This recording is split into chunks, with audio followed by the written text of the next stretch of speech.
ساموئل جانسون، شاعر، نویسنده و منتقد برجسته انگلیسی قرن 18 میلادی است که در سال 1709 به دنیا آمد و در سال 1784 چشم از جهان بست.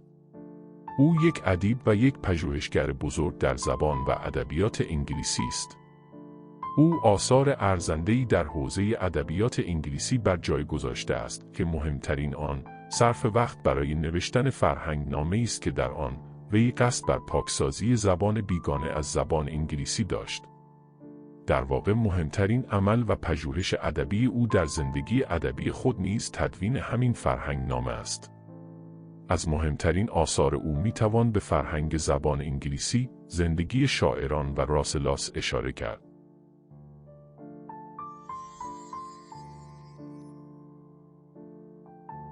من تسخیر خواهم شد، تسلیم نخواهم شد. بگذار با خردمندان لبخند بزنم و با ثروتمندان تغذیه کنم. هیچ کس نمیتواند در حال استشمام بوی خوش گلهای بهار، طعم میوه‌های پاییز را بچشد.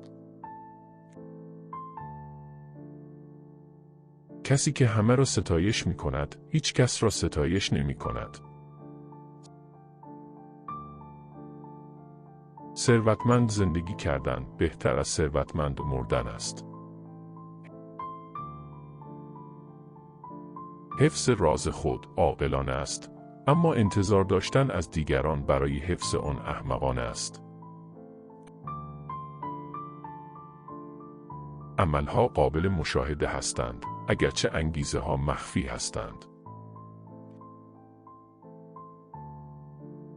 کسی که حواسش به شکمش نباشد، به سختی به چیز دیگری اهمیت می دهد. کنجکاوی یکی از دائمی ترین و قطعی ترین ویژگی های یک عقل قوی است. اعتماد به نفس اولین شرط لازم برای انجام کارهای بزرگ است. کسی که منتظر است تا یک کار خوب بزرگ را یک دفعه انجام دهد، هرگز کاری انجام نخواهد داد. کتاب‌ها مانند دوستان باید کم باشند و به خوبی انتخاب شوند. کسی که از روشنایی آفتاب لذت می‌برد، باید خنکی سایه را ترک کند. عشق حکمت احمق و حماقت خردمند است. بدبختی‌ها ما را به تفکر درست در مورد وضعیت خود سوق می‌دهند و به همین دلیل برای ما بسیار مفیدند. عادتهای ما اونقدر ضعیف هستند که نمیتوان اونها را حس کرد تا زمانی که اونقدر قوی میشوند که نمیتوان آنها را شکست. هیچ چیز به اندازه خوشبختی همسر مرد را خوشحال نمی کند. مرد همیشه به خود به عنوان منبع خوشحالی همسرش افتخار می کند. ما تمایل داریم کسانی را که نمیشناسیم باور کنیم، زیرا آنها هرگز ما را فریب ندادند. تقریباً تمام رفتارهای احمقانه از تقلید از کسانی ناشی می شود که ما نمی توانیم شبیه آنها باشیم. اگر ابتدا باید بر همه مخالفت‌های احتمالی غلبه کرد، هرگز هیچ تلاشی برای هیچ کاری صورت نمی گیرد. ستایش و تعریف مانند طلا و الماس فقط به خاطر کمیابیش با ارزش است. هنگام انتخاب‌های زندگی، از زندگی کردن غافل نشوید. من هرگز دوست ندارم با فردی صحبت کنم که بیش از آن که خوانده باشد نوشته است. معیار ارزش‌گذاری یک انسان نحوه رفتار او با کسی است که هیچ سودی برای او ندارد. تقریباً هر انسانی بخشی از زندگی خود را در تلاش برای نشان دادن ویژگی‌هایی که ندارد تلف می‌کند. مجردها وجدان دارند، متأهل‌ها زن دارند. برای اینکه بتوان به همه انسان‌ها گفتن حقیقت را آموزش داد، لازم است که همه ابتدا شنیدن حقیقت را بیاموزند. کارهای بزرگ نه با قدرت بلکه با پشتکار انجام می شود. بخشش همیشه بخشی از ارزش خود را از نحوه اعطا دریافت می کند. بدون صرفه‌جویی هیچ کس نمی تواند ثروتمند باشد و با آن تعداد بسیار کمی فقیر خواهند بود.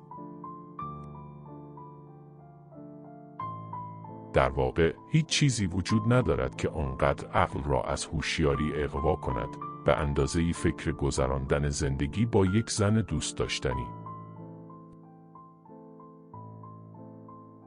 زندگی لذتی بالاتر از غلبه بر مشکلات، گذر از یک پله موفقیت به پله دیگر، شکل دادن به آرزوهای جدید و برآورده شدن آنها ندارد. بیکار بودن و فقیر بودن همیشه مایه سرزنش بوده است و از این رو هر انسانی با نهایت دقت می‌کوشد تا فقر خود را از دیگران و بیکاری خود را از خود پنهان کند. تصمیم بگیرید که فقیر نباشید. هرچه دارید کمتر خرج کنید. فقر دشمن بزرگ سعادت انسان است. یقیناً آزادی را از بین میبرد و برخی از فضایل را غیرقابل اجرا و برخی دیگر را بسیار دشوار میکند. من همیشه این را خیانت به فطرت بزرگ انسانی دانسته‌ام که فضایل هر انسانی را وسیله فریب دادن او قرار دهم. شجاعت بزرگترین فضیلت است، زیرا اگر شجاعت نداشته باشی، ممکن است فرصتی برای استفاده از هیچ یک از فضیلت‌های دیگر نداشته باشی.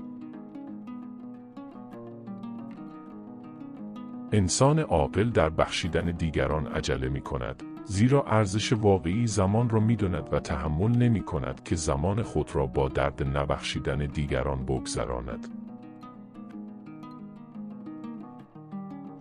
هر انسانی بر حسب تناسب بین امیال و لذت‌هایش غنی یا فقیر است. کسی که برای خود بیش از حد ارزش قائل شود، دیگران را کم ارزش می‌داند و اون کسی که دیگران را کم ارزش بداند، به آنها ستم خواهد کرد. کسی که آنقدر شناخت کمی از طبیعت انسان دارد که با تغییر دادن چیزی جز وضع خود به دنبال خوشبختی باشد، زندگی خود را در تلاش‌های بی‌ثمر تلف می‌کند. کدام نقل قول را بیشتر دوست داشتید؟ لطفاً نظر خود را در نظرات به اشتراک بگذارید. سابسکرایب کنید و فرصت کسب دانش بیشتر را از دست ندهید.